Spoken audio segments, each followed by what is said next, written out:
all of your help. Oh, thank you. I'm Looks like there's a great crowd honored tonight. to be working with you. Thank you. Can I get a quick Thank you, picture? sure. Before it gets a little crazy. Yes, Hi. it's gonna get crazy. Awesome. Thank you. Thank you. Devorah Thank you. from Yes, MPA. of course. Nice to see you. You sign people. I was thinking of you as I saw the big trailer truck step and I'd knock on it as we were driving here. Yeah, nice to see you Nice again. to see you. Thanks so much for coming. Hi, Tulsi. Hi. I'm such a huge fan. I have to go to work. Thank I you. do Oh my 16-hour God, let's shift do right it. now. Let's do Yes, it. Really? Oh my gosh, thank you so much. Oh. Here we go. Okay, sorry. Okay, good. You look great. Awesome. Thank you so much, Tulsi. Good luck. Thank How you. are you? Thanks for being here. Appreciate it. Yeah. Thank you. Hey! How are you? Great to see you. Nice to see you. See How you, you Tulsi. doing? Good to see you. How are you? Thank you. How are you? Good to see you again. Good to see you. You look wonderful. As do you, sir. You're good to go. You're going to love the room. We have it all ready for you. Thank you very much. 5 minutes. Thank you. Hi, She's here. how are you? What's your name? Amy. Nice to meet you. Thanks for your help. Hi. How are you? You good? Thank you so much. Good to see you. Enjoy. Thank you. Hey, how are you? I'm good. How are you? Seeing you. Thanks for coming today. Oh, of course. Thank you.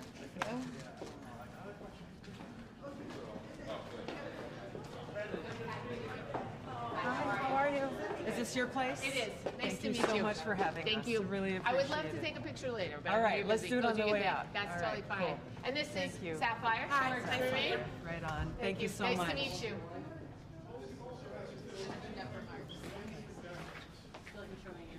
Just before this event, I had the honor to speak with former Minnesota Governor of independent Minnesota Governor Jesse Ventura. And he wanted me to deliver a message to everybody. I love Tulsi Gabbard. She's a strong, independent-minded warrior, and she speaks her mind. She kind of reminds me of a Hawaiian Wonder Woman. But in all seriousness, Tulsi has all those traits, and really, she came to my attention when she broke with the DNC courageously when Bernie was getting screwed. We had enough of that.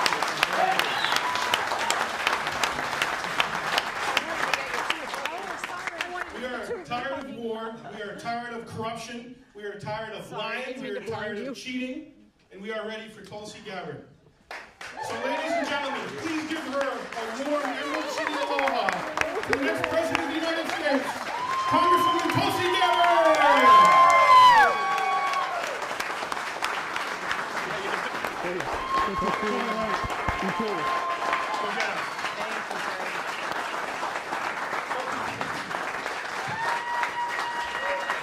Aloha. One more time. Aloha. Thank you all so much for being here today. It's a beautiful day.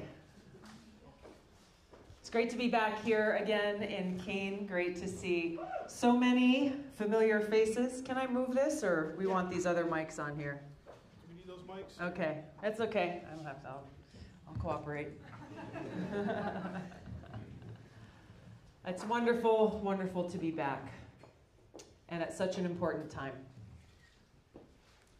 As you all know, I see so many familiar faces, but I always like to start our conversations with aloha. Aloha. To set the stage for our conversation. Aloha means so much more than hello and goodbye. It's what people most often associate it with, but really what aloha means is I come to you with respect and with love. Aloha is a recognition that we are all children of God. We're all connected. Regardless of the color of our skin, where we come from, who we love, how we worship, how much money we make. All of these things fall to the wayside when we come together in this spirit of aloha. Is when we love each other, when we care for each other, when we respect each other, we stand up for each other. We stand up to protect one another. We stand up to fight for one another. The corruption of spirit that is casting a dark shadow over our country right now can only be defeated when we stand together in this spirit of service. When we stand together in this spirit of aloha. There are so many different challenges that we face, so many different issues that we are confronted by, that are confronting our friends, our neighbors, our families, our communities, and our country. And as we look at each of these different issues, and we look at the root cause of these problems that we are facing, they can all be connected back to this corruption of spirit by our leaders and people in positions of power who are driven not by this spirit of aloha, but instead by a desire or motivation for more money, more power, more fame, more notoriety, driven by these self-serving interests rather than the interests of the people.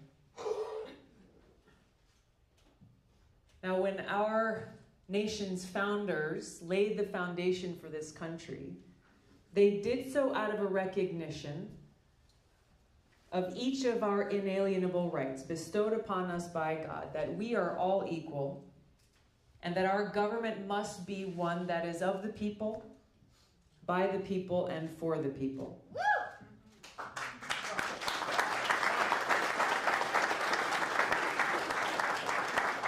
Now let me ask you, do you see that dream that they had for our country existing today in our society? No. Do you see in our government this representation of you, of the people, by the people, and for the people? No. Instead, we have a government that is of the super wealthy, by the special interests, and for them rather than for the people. This is what is at the heart of the problems that we face. And this is why we are here today, because we have to do something about this. We have to take action. We have to stand up for each other and for our future, to bring back this spirit of service before self that our founders had in mind for this country. A country with a government made of leaders who are there to serve the people and not serve themselves. For too long now, self-serving politicians, greedy corporations, lobbyists representing special interests have ruled the day in Washington, drowning out the voices of the people, deaf to the calls and the cries of the needs of the people. Instead, passing legislation, whether it be on health care or on finance reform or criminal justice, education, go down the defense, go down the list. These policies that are being passed are not being done so with the people's interest in mind. And the people suffer as a result. We suffer as a result. In April of 2003, almost 15 years ago,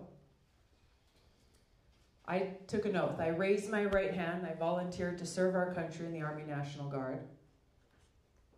And in making that promise to serve and protect our country, to serve our people, and to put my life on the line to do so, I took that same promise that every service member takes, to put service above self. I'm proud to still serve in the Army National Guard today. And it is those values, those soldiers' values, those principles of service above self that I will bring to the White House.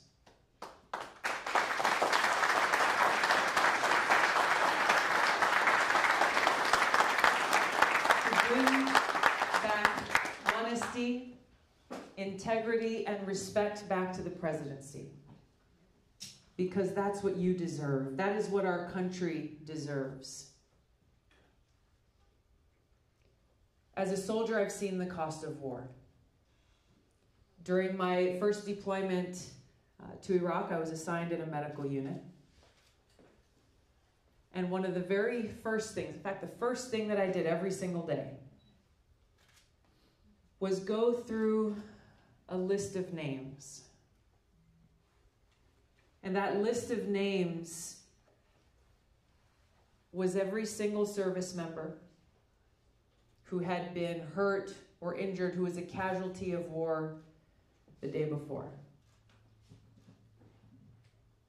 Every single day as I went through that list, name by name, I was looking to see if there were any soldiers from our unit, our brigade of nearly 3,000, to make sure that they were getting the care that they needed, either there in country or to get them evacuated as quickly as possible. As I went through that list every single day, name by name, I saw the names and I thought of the loved ones, I thought of the families and friends and people back home, those who pay the price for these wars.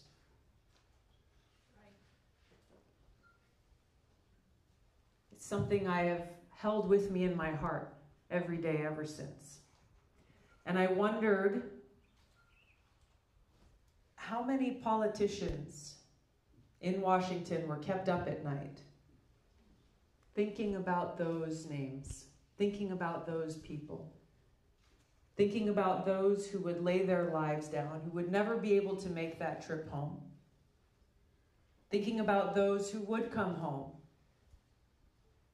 with both visible and invisible wounds, wounds that they would carry with them for years to come.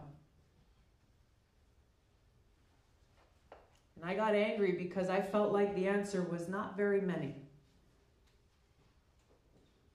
Not very many of these powerful politicians were kept up at night thinking about the consequences of their actions.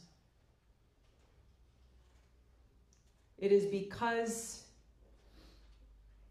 those of us who have seen the cost of war firsthand, it is because of those experiences that we fight so hard for peace. I want to take a moment now to recognize any veterans who are here with us. I ask you to just stand and let us thank you for your service.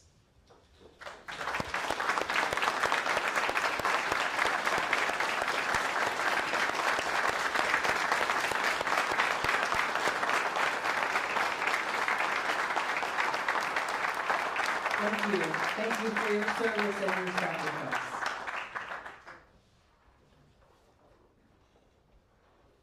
It is not only our veterans who pay the price.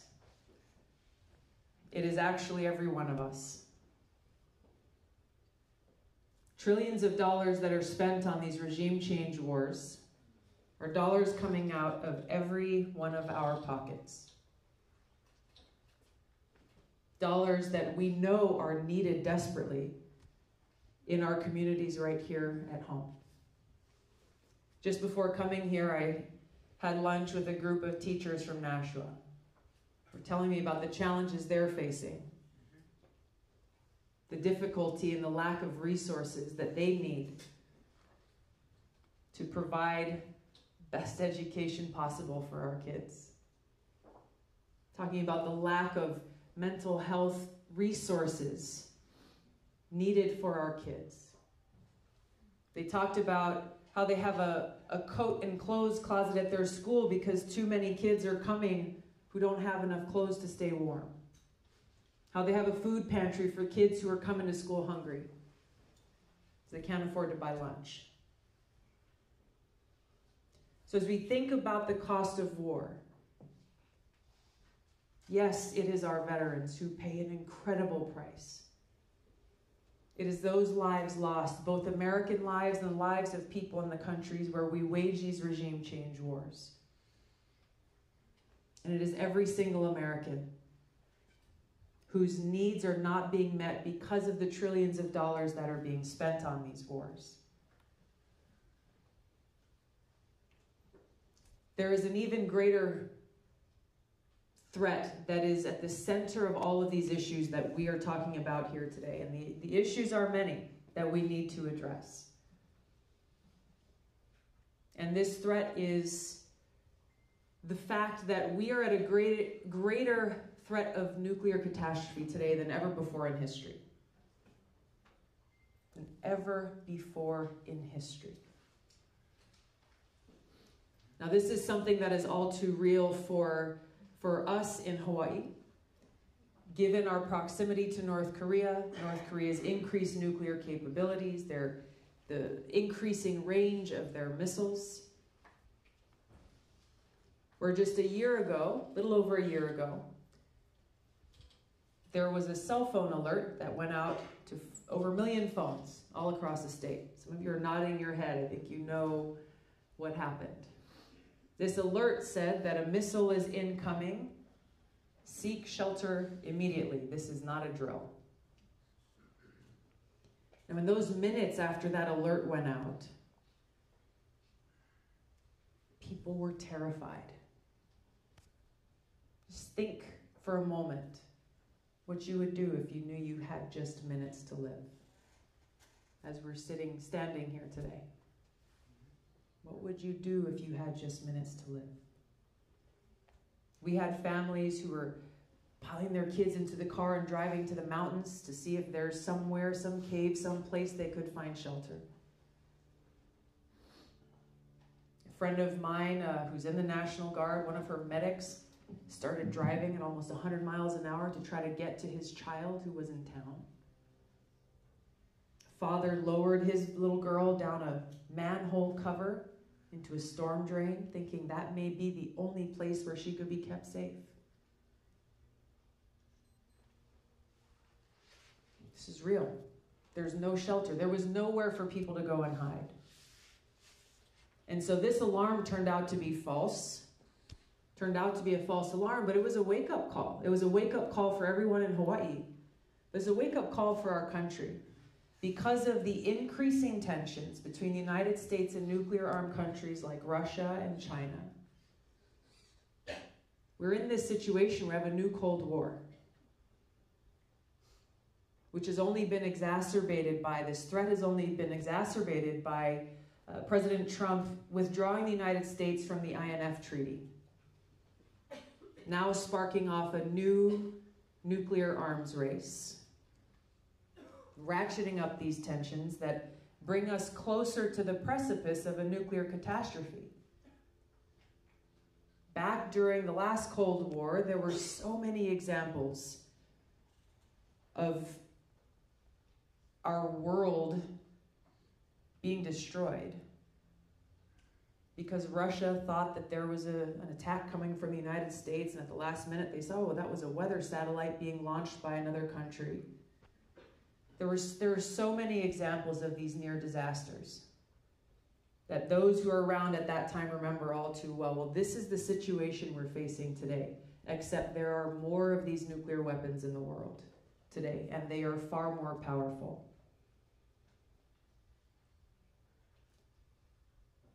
I'm running for president to end our regime change wars, to work to end this new Cold War, and to walk us back from the precipice of this dark threat of nuclear war. Because our very future is at stake. The future of our country, the future of our planet's at stake. And the trillions of dollars that these warmongers want to continue to spend on all of these weapons are dollars that we need to be investing in the needs of our people right here at home. In our health care, in providing for our kids and their education, in rebuilding our infrastructure, in reforming our criminal justice system, in investing in agriculture, making sure that we have clean air and clean water to drink, making sure that we have healthy food to eat, ensuring our very future. Our future is at stake. And it is up to every single one of us to take a stand now and make a choice about which direction we want to go in our future. Will we stand idly by and allow powerful, self-serving politicians lead us to the brink of nuclear war? Or will we stand up? Will we stand up and stand together, building this movement for peace?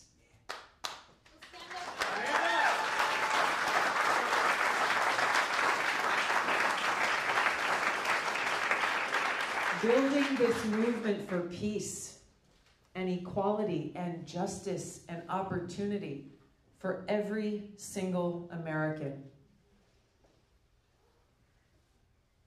When we stand together in this spirit of service, when we stand together with those what I know are soldiers' values and principles of service above self, this is how we defeat those who are leading us to darkness. That when we stand together to bend the arc of history away from war and towards peace, we know that we are up against significant challenges. We know that those who benefit from perpetual war will fight tooth and nail every step of the way. But I also know that when we the people stand up, that when we stand together united in this spirit of service and caring for one another, there is no obstacle we cannot overcome.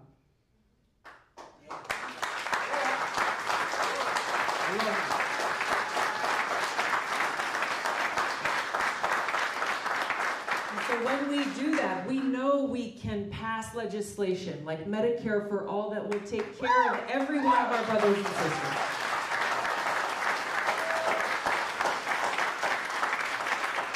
That when we do that, we know we can pass real criminal justice reform that stops tearing our families apart, that stops throwing our black and brown brothers and sisters into prison, while letting companies like Purdue Pharma, whose opioids are ruining and devastating lives all across this country, well, they walk away scot-free with their pockets full because they're rich and they can afford it. We know when we stand together, we can take care of our environment. We can take care of our planet. We can make sure that each and every one of us has clean air to breathe, that each and every one of us has clean water to drink,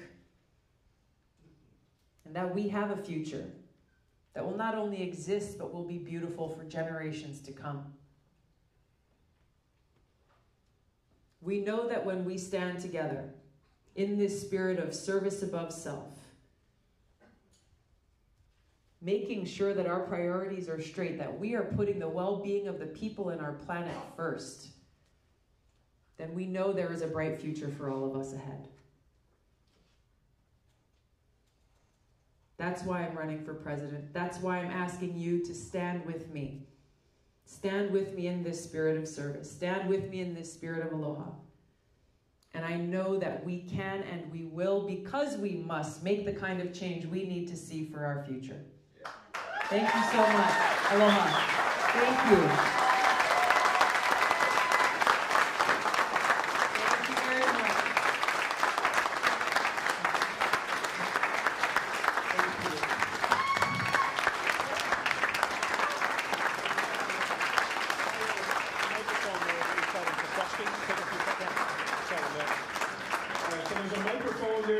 If you'd like to ask the Congresswoman a question, we'll do a few questions and some question and answer, and right over there. So thank you. Welcome. Thank you. A comment and two questions. Sure. Thank you for standing up for Bernie 3 years ago.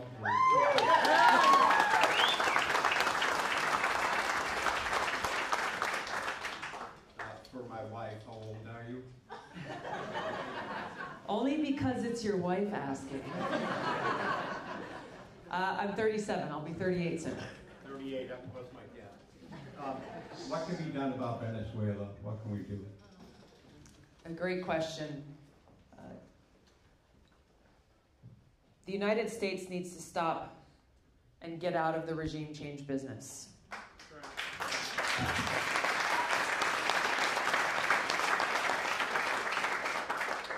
The Venezuelan people are suffering under incredible hardship. There are great challenges that are before them.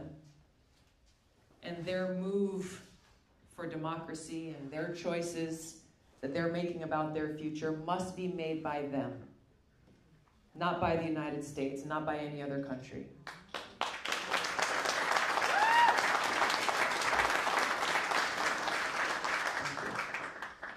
Yes, sir. Yes, guy from Massachusetts, 2 towns south of Nashua. Thank you. I flew into Boston this morning and then we drove up to Nashua, so we probably passed through your town. Just a couple comments quick. First, Sure. I was in touch with the office in D.C. and contacted all my state federal reps for you to be Speaker of the House. Oh. Well, thank you. We have to reintroduce the Return to Prudent Banking Act in the House and the Senate. Thank you for asking. I literally had a conversation with my staff yesterday, and working with Congressman Marcy Kaptur, we are introducing the Return to Prudent Banking Act, which would reinstate the Glass-Steagall Act. And after that, we have to get back to the JFK vision. The National Bank used credit to build up our infrastructure, and we could go create an infrastructure bank of the Americas to help out other countries for their populations also. And we have to be a sovereign nation to help other sovereign nations solve problems for humanity. Yeah. Thank you very much. You know, as we look to, I'll just comment briefly on your second or third point there about investing in our infrastructure. The need is great. Every single community that I have visited, I think every single community across the country has a huge need for real investment in infrastructure. This is not limited to Democratic districts or Republican districts. This is something that affects every single one of us. It's how we do that and making sure that we invest in our infrastructure in a smart and sustainable way that is going to be critical. Once again, as we look at cost and how we do that, this is how we've got to work this out. But I will tell you, as, for example, we spend nearly $3 billion a month in Afghanistan. Think about how many roads could be rebuilt or repaved here for that amount of money. So as we look at our priorities as a country, this is why I talk about how much we are spending on these wars and on the nation building that often follows, is because those are dollars that are not coming to invest in infrastructure, to rebuild our communities here at home. Yes, sir. How you doing, Tulsi? I'm great. How are you? Good. My name is Kevin. I'm from Worcester, Massachusetts. Yeah. Worcester in the house. Okay, cool. First of all, I want to thank you for running for president in 2020. And I want to let you know a little secret. I actually wrote you in on 2016. Oh, thank you. You had a head start. All right. So I guess my question is, how do you feel so far about your treatment and/or kind of exclusion by the media thus far in the campaign? You are obviously a visionary, sir. So thank you. Look, I knew before coming into this, both from history and from firsthand experience, that when you stand up, that when we stand up and we speak the truth, there are a lot of folks who are afraid of the truth. There are a lot of folks who feel threatened by the truth, especially because the truth exposes lies. It exposes them for what they are, what they're doing, and that their motives are not actually in the interests of the people. This is the reality that we're dealing with, but this only fuels me and motivates me even more to do what we are doing. We can't afford to cower in a corner because someone is barking loudly or someone is saying to shut up. I don't know about you guys, when someone tells me to be quiet, I speak up louder.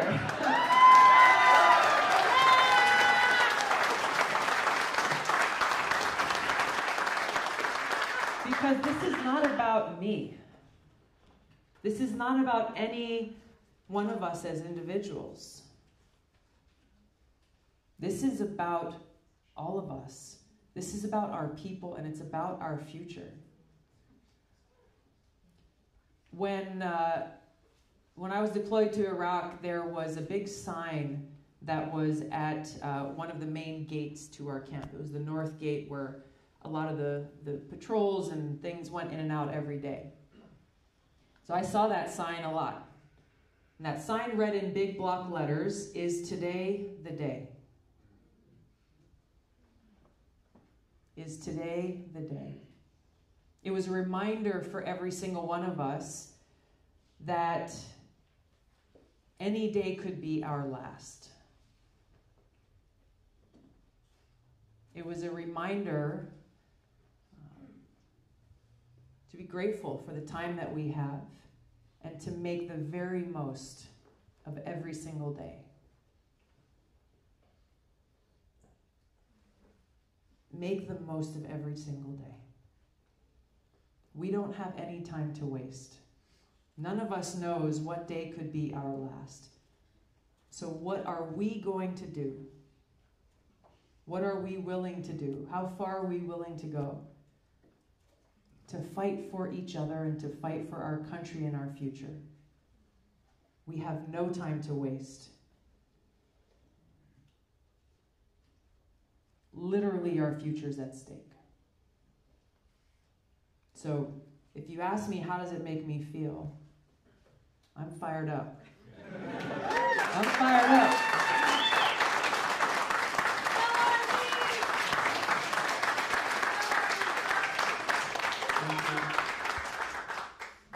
Hi, my name is Nibras, and I'm actually from Libya, and I'm here for asylum applicants, and like this is my 4th year.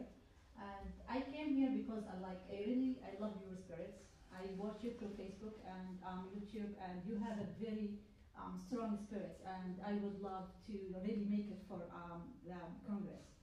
My question for you, as my case, how you can really stand up for the war, to stop the war in general? Because if you do that, it will be like itself war. It will be hard. It will not be like easy.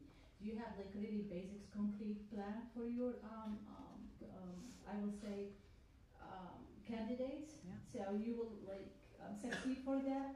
The second thing is the health issue. I'm here like I'm seeing what's going on, and I see the local people what exactly they are suffering from, like the health cares, the education, and these things. And I would love really to push more education for people, young people. And it's a kind building the country more. And as much you build the country, I will really to do the same for my country one day, to be back to my country and do the same. So thank you so much for that. Really Thank you. appreciate it. Thank you very much.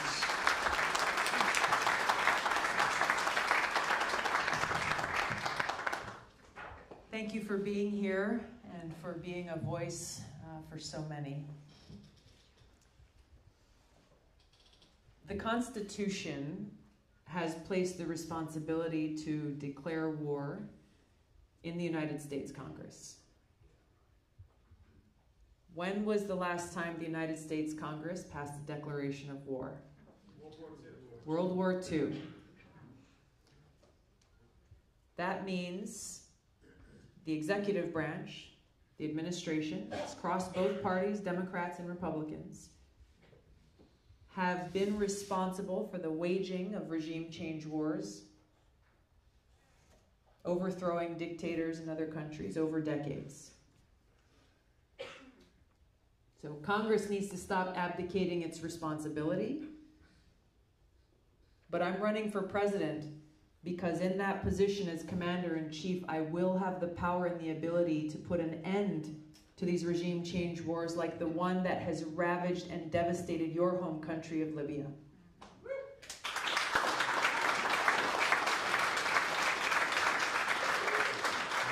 You know, so often these regime change wars are waged in the name of humanitarianism, with good intention. If you look at what has happened to your country since the United States went and lodged a regime change war there, People are suffering far more now than they were before. You have people we hear about and we read about in reports where men and women and children are being sold in open slave markets in Libya. You have terrorist groups who are running rampant across the country. Terrorist groups like ISIS and Al-Qaeda, these countries that threaten people there, they threaten Americans, they threaten the United States. So not only are these regime change wars not alleviating the suffering of people, it's only making things worse. It is only increasing suffering and loss of life. It is also making our country less safe by strengthening these terrorist groups. We've seen this occur in Iraq, Libya, and Syria. So the saying, the path to hell is often paved with good intentions, rings true. And it requires strong and courageous leadership to make it so that we do not continue to repeat these disastrous, devastating decisions that our country has made throughout history, and to put an end to these regime change wars. That's the leadership that I will bring to the White House as Commander-in-Chief.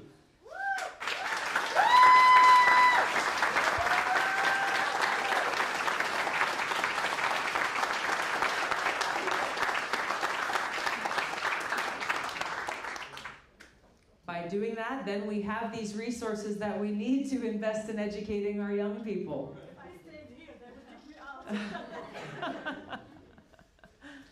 To invest in education, to invest in making sure everyone gets the health care that they need. So again, thank you for being here, and thank you for sharing your voice and your story. Thank you for your story. Thank you. Thank you. What's your name? My name's Alicia. Thanks for coming, Alicia. Are you going to tear down the wall that Donald Trump is building?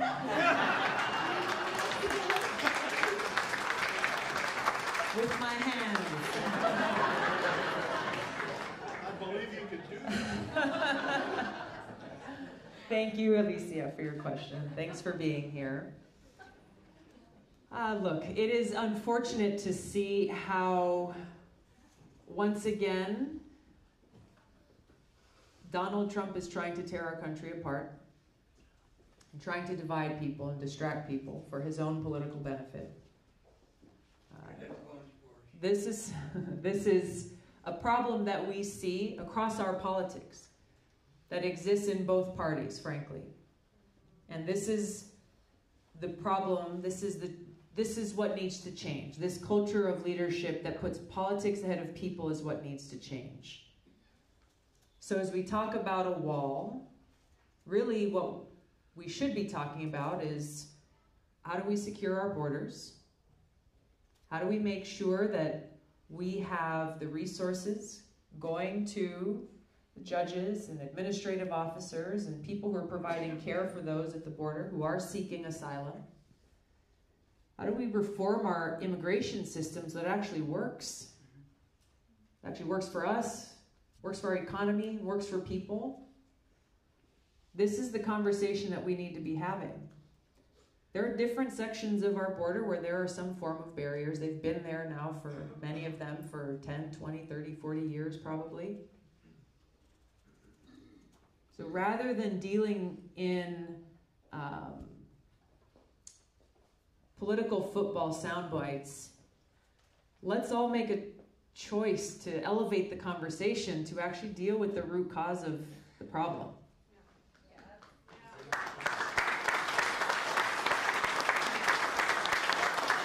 Because only by doing that can we find the solution.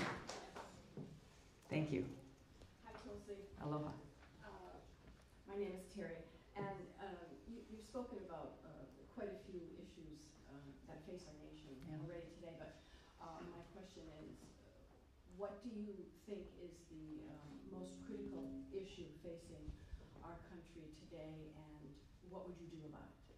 Thank you. Thanks for the question.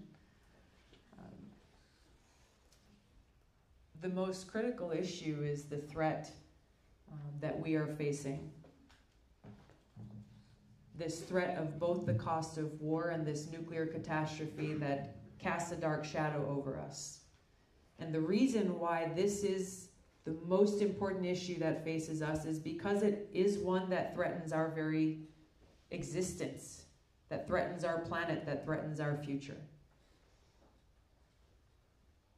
There are no leaders in this country who are addressing this threat. In fact, many of them are adding fuel to the fire, inflaming their rhetoric and beating these war drums. So unless we address this threat, we cannot have the resources nor the peace of mind to address healthcare, to address education, to address infrastructure, to address the many things that we've talked about today. This requires, as far as how to address this requires strong leadership, requires courage, requires a willingness to deal with other countries in a spirit of cooperation rather than conflict, to dial down these tensions that have gotten us to a place where we are in a new Cold War, to de-escalate the situation where Donald Trump has walked away from an INF treaty rather than being the leader that our country needs and strengthening it, expanding it, bringing other countries into the fold so that we are not proliferating more of these arms and nuclear weapons. We are instead exercising the leadership that President Reagan and Gorbachev exercised back, was it nearly 30 years ago, when this INF treaty was put in place, where because of that treaty, we have far fewer of these weapons today than existed at that time. Because of that treaty, we averted nuclear disaster. So bringing that leadership, being willing to have those conversations, to create a culture of cooperation rather than conflict with other countries in the world, especially with these other nuclear-armed countries, so that we can work to end this new Cold War and work to de-escalate the situation and get us to a place where we are not facing this threat, where we can walk out from under this shadow of nuclear war. Again, this allows us to both have the resources to be able to work on all of the things that we know our people and our communities need here at home. Healthcare is one that I know is on the top of mind of so many. This is an issue that we should not be divided on by party lines, because every one of us at some point in time in our lives either need that care ourselves or have a loved one who does. One of the teachers that I visited with over lunch today was named Sue, and she told me about her 20-year-old son named Scott. And she told me with tears in her eyes how Scott was born with a heart defect, and how at some point in his life he is going to need serious heart surgery. And how she's continuing to work so she can provide the health insurance for him as long as she possibly can to make sure that he's able to get that surgery. But as these tears were streaming down her face, I could feel her anguish, because she knows that at a certain point she won't be able to provide that for him herself. And so she pleaded, we must pass Medicare for all. We must have this universal health care so that people like Sue and her son Scott can have the peace of mind and the security of knowing that when they need that help, they'll get it. That when each of us gets to that place where we need that help, when we need that care, we'll get it. And I promised her I would fight for that I would fight for her and fight for her son and fight for every single one of you to make sure that that happens.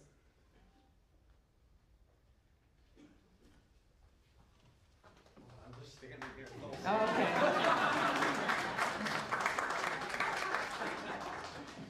Hi, Tulsi. Aloha. My name is Sarah, and I am a suicide loss survivor and a suicide prevention specialist. And so when I think about politics, I think about it, you talk about the nuclear threat, but for me the threat is on the ground, right now. For the first time in American history, my generation will not live as long as my parents. And the three things underlying that are opioid-related deaths, suicide deaths, and alcohol-related deaths. And so when I come to these, I always come with sort of that piece of how are we going to help our people who are struggling and suffering and dying every day. And I'm feeling really afraid because there was so much damage done during the 2016 primary. And I see those stones starting to get picked up and thrown at each other already. And so my question to you is, how do you plan to run a campaign that fights for the issues we care so much about without leaving this wake of destruction and giving us 4 more years of Trump? Thank you.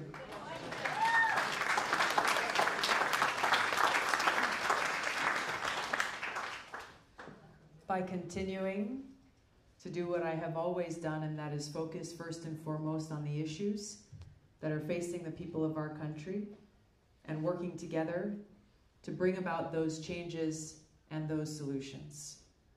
Our politics have gotten so nasty and so destructive that it takes away from the real conversations that we need to be having about those issues that affect us all. The primary will be robust. I look forward to staying focused on how I can best be of service to the people of our country and how we can work together to solve the problems and challenges that we face. Thank you. Thanks for your leadership and your care.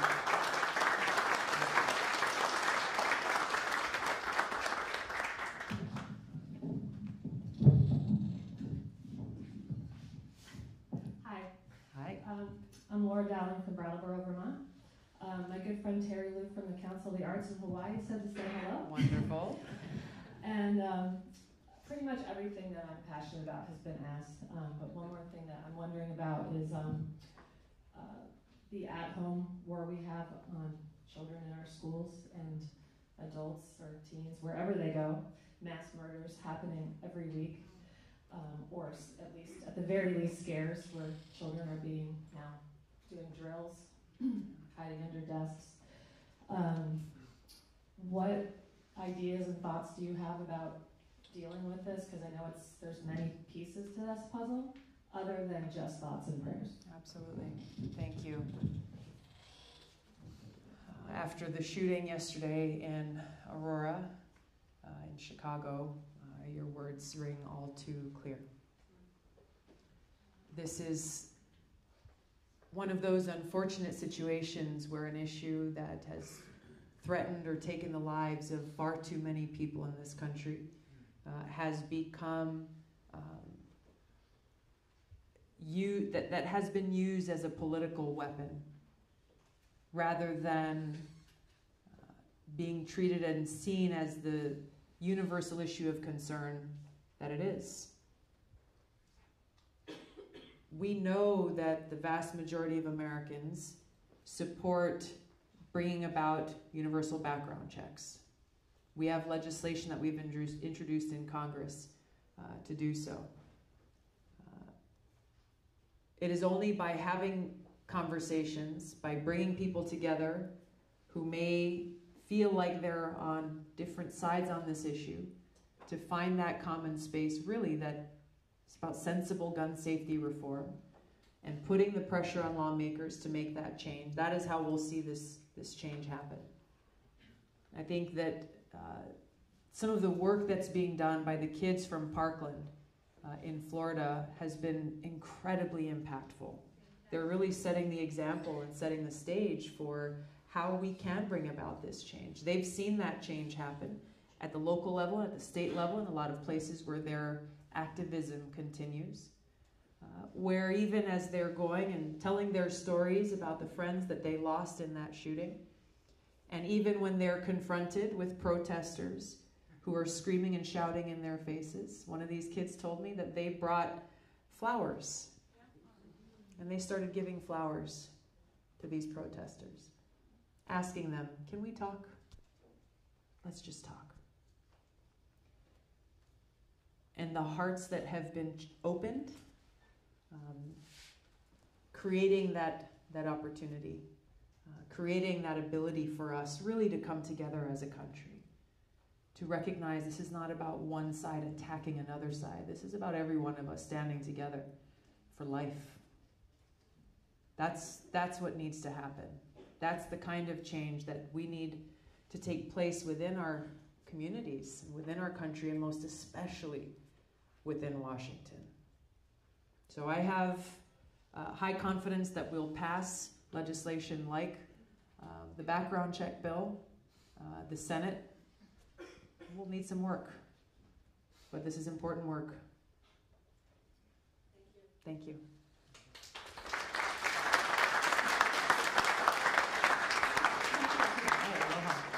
I just wanted to, first of all, thank you for your open-hearted leadership. I think we all feel it, and it's this kind of example that our people need to see. My question is, where do you start with climate change, the other big existential threat? Where do we start? I think there's a few things that we can recognize about changes that we need to make right here in our country. I introduced legislation called the Off Fossil Fuels Act that seeks to wean our country off of fossil fuels, recognizing the detrimental impact that that our addiction to this kind of archaic use of energy has, and really the opportunity to build a green, sustainable, clean economy.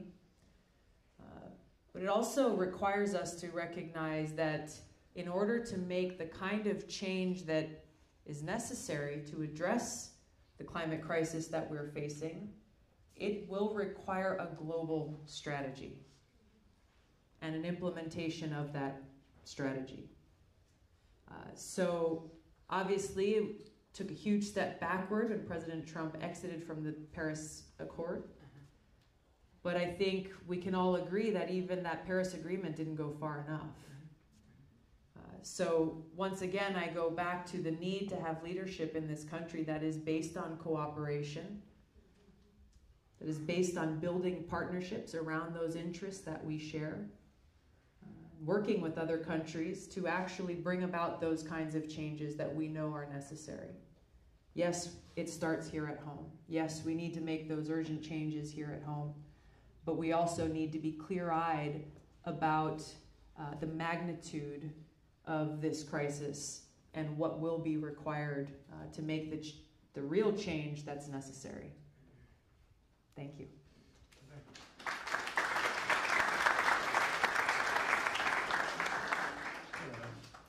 Thank you so much for running. Thank you.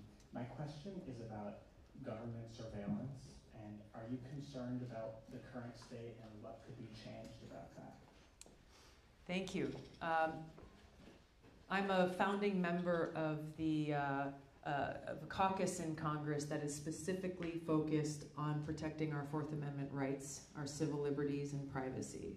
It's a bipartisan caucus, co-chaired or co-founded by Republican Congressman Justin Amash from Michigan. And throughout the years, we have introduced both legislation as well as passed amendments to important bills that seek to roll back some of the egregious violations of our Fourth Amendment rights that were passed in things like the Patriot Act, FISA, the FISA Amendment Act, and others, the USA Freedoms Act. There's a bunch of different pieces of legislation that have taken us in the wrong direction. Later this year, the Patriot Act will be up for reauthorization.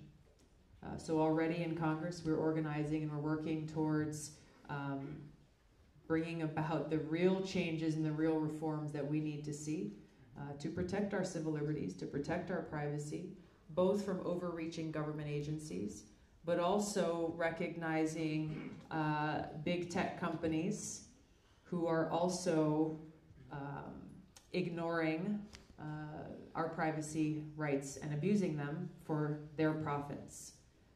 Some legislation we're currently working on right now is to bring about some serious reforms to the FISA court, the secret court that really no one has access to other than the lawyers who are in the room, but that impact our civil liberties and that impact our freedoms and our rights. So this has been and will continue to remain a focus of mine in making sure that those who argue, well, these things are necessary in order to secure our country, they do so by providing us with a false choice of saying you either give up your rights or you give up your safety. That is not a choice that any American needs to make. There is a balance that can and must be struck, where we can keep our people and keep our country safe while also protecting our constitutional rights.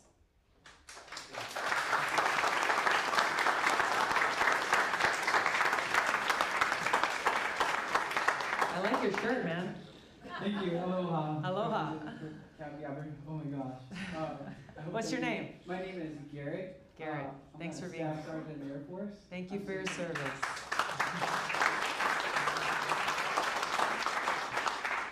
My question is about the national debt being $22 trillion and going over the top with our future at stake and our currency being devaluating, and also auditing the Fed. Do you plan on doing that? I support auditing the Fed.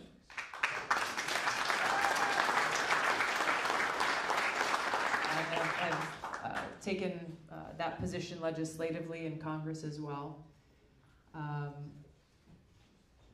Many of the things that I've talked about, talking about how we're spending taxpayer dollars, talking about reprioritizing how we're spending those dollars, speak directly to your question about the debt.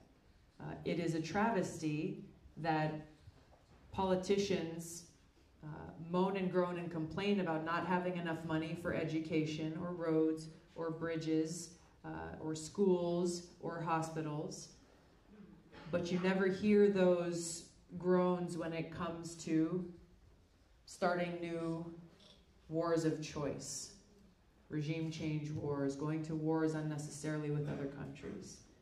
So all of these things are tied in together. The issue of war and peace is not an issue, just an issue of foreign policy. It links directly to every single issue we face right here at home. Thank you.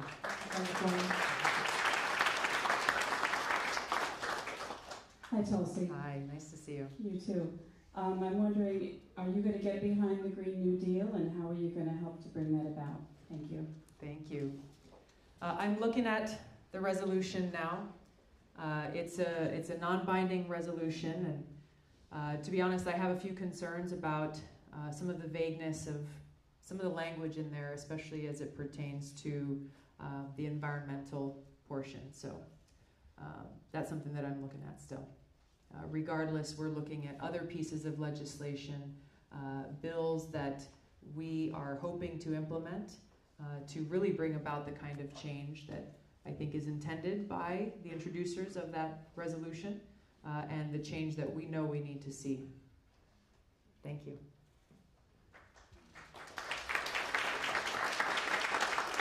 Aloha, Tulsi. Aloha. I just want to say first that the day you announced you were running for president is the first time I ever made a financial contribution to a Wow. president. Thank you.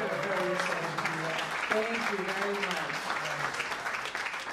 My question is, well, first off, I'm an apprentice in the Carpenters Union. Great. And what drove me to make the decision to enter the union was a lack of willingness to take on 20 to 30 years of soul-crushing student loan debt. And I know that's a problem that a lot of people my age, their early 30s, are facing. What do you plan to do to address that and sort of make access to education and higher education easier for people? Yeah, thank you very much. Yeah, I think you chose a good path.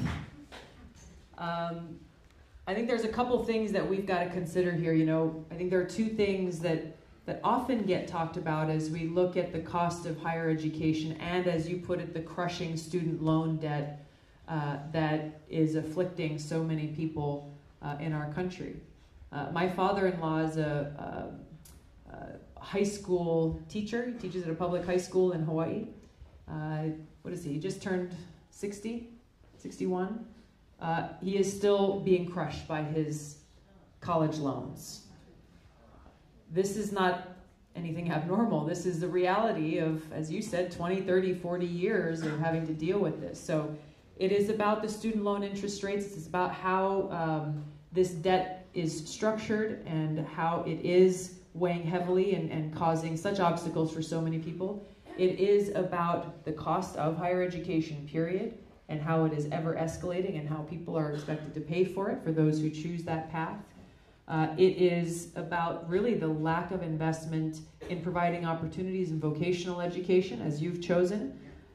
Not everyone chooses to go and get a 4-year degree, which is completely fine. Many choose a vocational path, but there really aren't a huge amount of opportunities for that. Even as we talk about the infrastructure needs in our country are there, the opportunities are there. But the other thing that's also not talked about is really why the cost of education is soaring higher and higher. How too many of our higher educational institutions are really out of touch with the needs of our job market today. So we have people who spend all this money to get a really awesome fancy degree, and then they can't find a job when it's done. And then you have the question, the challenge, and the opportunity of how we can and should be leveraging technology to increase access to education in a way that is either extremely affordable or even free in many cases, and using that to bring down the cost of education. I got my degree a long time ago, but I did so, much of it while I was actually deployed. So a lot of my tests were taken in a tent in a camp 40 miles north of Baghdad. I took tests online, had my books, and took classes. So things have only come a lot farther since then. Point being, we really need to look at this in a comprehensive way, from start to finish, ultimately to reach that objective of making sure that we have these great opportunities for everyone to choose what kind of education they would like for themselves and to be able to access it, to be able to afford it, to have the tools that they need, that you want to be able to secure your future. Thank you.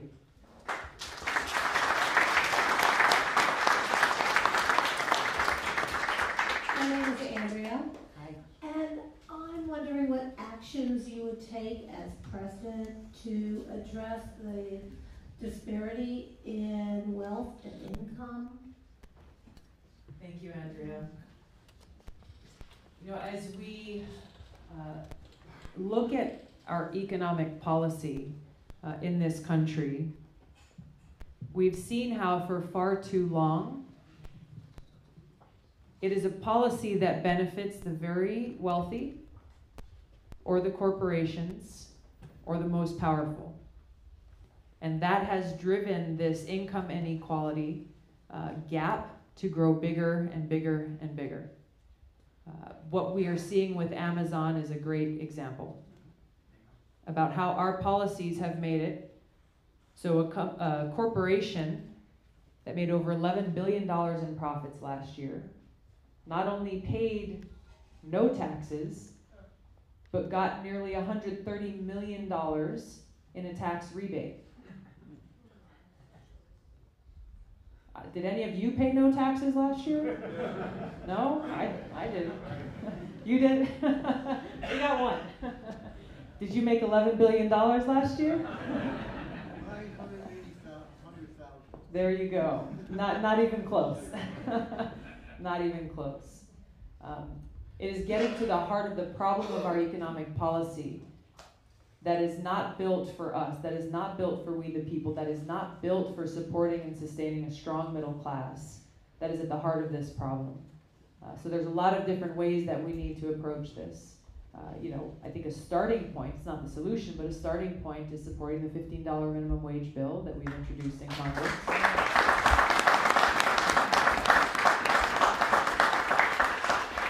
But if you live in a place with a high cost of living, like ours in Hawaii, a living wage is a lot higher than that. Yes. So we really need to be talking about is the living wage and how we can make sure that folks who are working hard, who are working a full-time job, at a minimum, are able to pay their rent and put food on the table and provide for their families. So as we approach tax policy, economic policy, trade policy, we have to flip the current policy on its head to make sure that we are working and putting the well-being of our people at the forefront of these policies and making those decisions through that context. Trade policy is an integral component to this, where the trade deals that we've seen that have been made with leaders and negotiators from big corporations sitting around the table, leaders from other countries sitting around the table, but really not an advocate, not a voice for how this impacts our people and our jobs here at home. The Trans-Pacific Partnership Trade Deal, I was very outspoken being against that towards the end of the Obama administration for those reasons.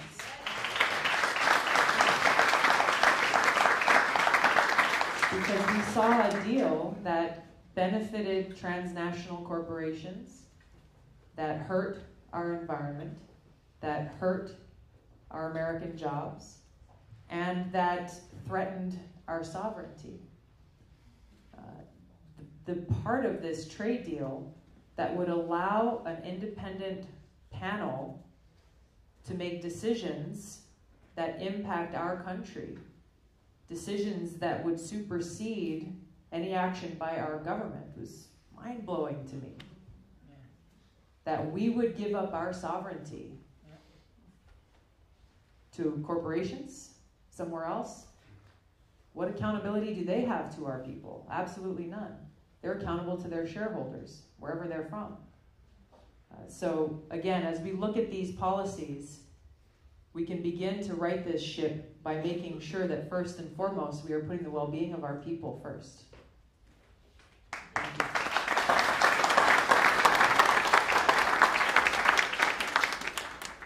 So, aloha. Aloha, sir. And Vietnam veteran, and to you and all other combat veterans that have returned, welcome back. Welcome home.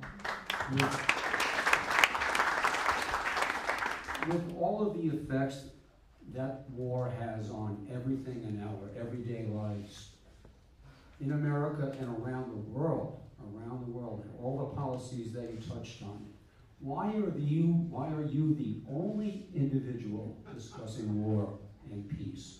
What is it that others, Democrats, Republicans, they do not discuss it? It has the biggest impact on us all. Great question.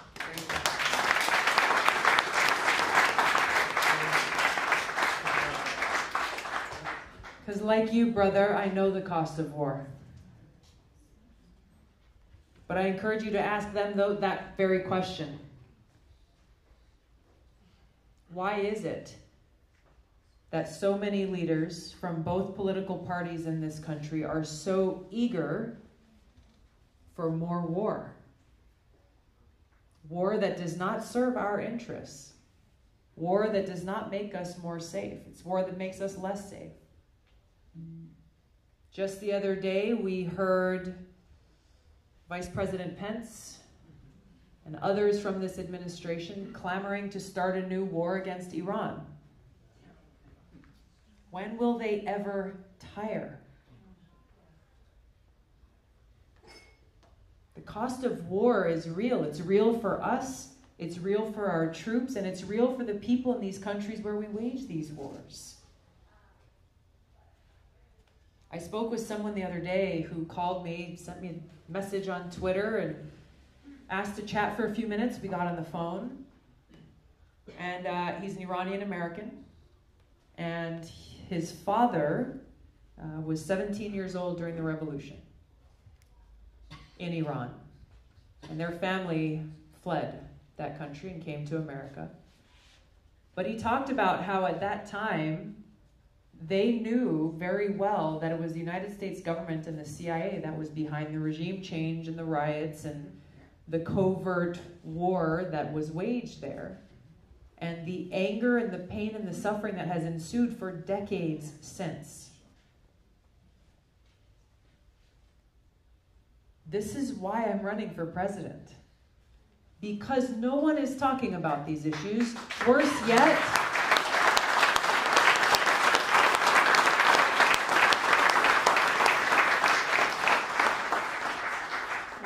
yet, far too many of our leaders are beating the drums of war and taking us farther in the wrong direction, rather than in the direction of peace and security and prosperity for us here and for the world. Thank you so much.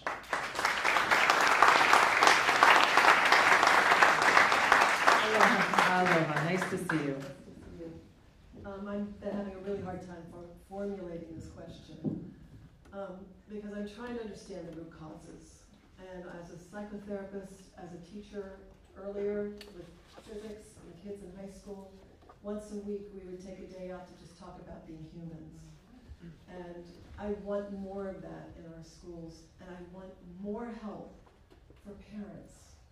I see parents struggling to make money and to also give children the values and the virtues that are so needed to be a healthy nation. I don't know how they do it. I couldn't do it. I mean, it's very, very tough. And I haven't heard people really addressing that root cause. People would joke years ago, I remember, it was NYPD Blue, the guy on that show would say, why isn't there, some kind of parent license? We can drive a car, and have to have a license for that. But we don't have to do anything to be parents. And I think we all recognize that whatever we got from our parents before us, and our parents before us, and our parents before them.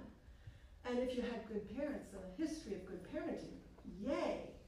If you didn't, we have very few resources. I teach the same thing over and over again as a psychotherapist that should be rigorously taught to every single human being on the planet. I mean, we're teaching how to be people, and I can't even practice what I preach because I never got it. I know the ideas, but I don't, practicing is a whole nother level. So I'm wondering, I'm praying, actually, that when the churches have emptied out, that somehow, somewhere, we bring that back in. And I'm guessing it's the very young, lowest level of society with our very youngest children and their very early parenting. And I would love you to address this as maybe actually the most important situation that we have going. Because if we bring up a 20-year good generation of healthy children and healthy parents, in 20 years, we could be done with everything we're talking about today.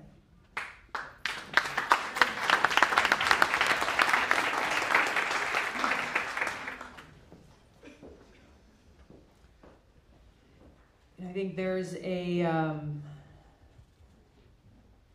there's two ways to answer your question. I'll do my best. From a government perspective, it is essential that we look at what the needs are in our communities, especially for those very young, for our children, recognizing that not everyone is coming from a beautiful, whole family and home. And see how we can help provide the resources, both in school and in other places, to care for those children. To do our best to help make sure that the tools that they need, the care that they need, both physical health and mental health, are provided.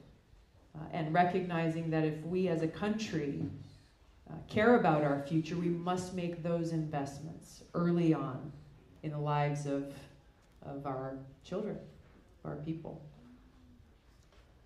That can help stave off so many of the challenges that naturally continue to spin out of control. But there's a real deeper issue, which is the one that you're addressing. That's one of our culture, our society, and frankly, the way that we treat each other, whether we are family or not. And to me, the answer to that goes to what I started this conversation with, which is aloha. Really caring for each other, recognizing that we're all children of God, and we're all connected, And that when we care for each other, that drives us to take action to protect one another, not harm each other. To think about how our actions and our words can have a positive impact. That they be filled with love, that they be filled with kindness, even in some of the most difficult situations. Now, this is not easy. It's not easy. It may be one of the hardest things. But this is a change that each of us has a choice in taking a role to bring about. Just in our relationships every day, just in how we treat each other every day, and how infectious that can be. Thank you. All right, I think this will be our last question. Not even a question. Okay. So thank you so much. You give us a lot of hope. Now, this sweatshirt I've worn once at one of our peace vigils, just once. So I'd like to give you the sweatshirt off of my back to take it with you. Thank you.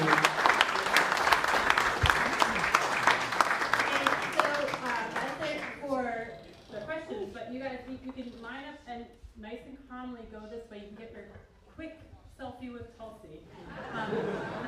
One other thing though, let's get her under the light. I apologize, it's dark, there's a dark background, so there's a light right behind you, Tulsi. If you can just go a few steps that way.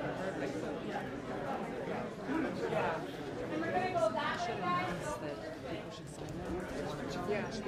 Yeah, right under this light. I'm good. So you, yeah, so we'll just have her here. You know? Oh yeah, I'm heading out.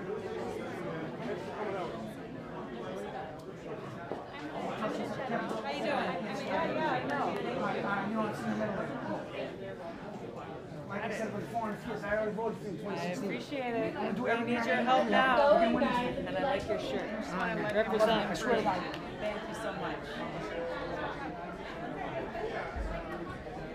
Thank you so much. Can I give you a hug? Oh, definitely. All My right. darling. Thank you. Oh, thank you for being here. And, you know, we're supporting you 100%. Actually, 110%. There you go. Now you're talking. Yeah. Thank you very much. Nice to see you. Nice to see you, Tulsi. Here we go. Here we go. All right. Thank you. Tulsi. Oh. You're missing something. Thank you very much. That's so kind. Aloha to you, sir. Thank you. Okay. Great. You're right in front of the sign. Thank you. Good to see you. I'm good. Yep. Shut up. He's back. Good luck, Tulsi. Thank you, Kevin. Last best chance.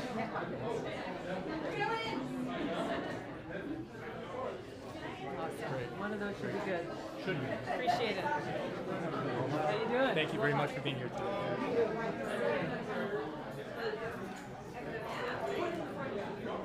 Thank you. Good luck. How are you?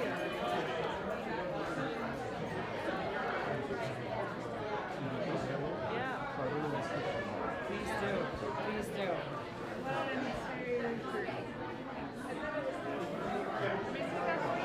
Thank you. Thank you so much. Thank you very much. Thanks for supporting Bernie last election here. I'm from Vermont. Oh, good. Did you get the quick squid one out?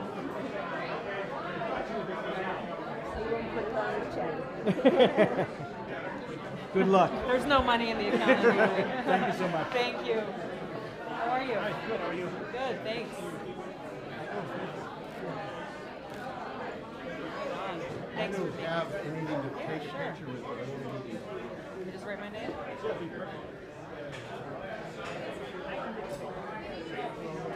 I'll take one for you.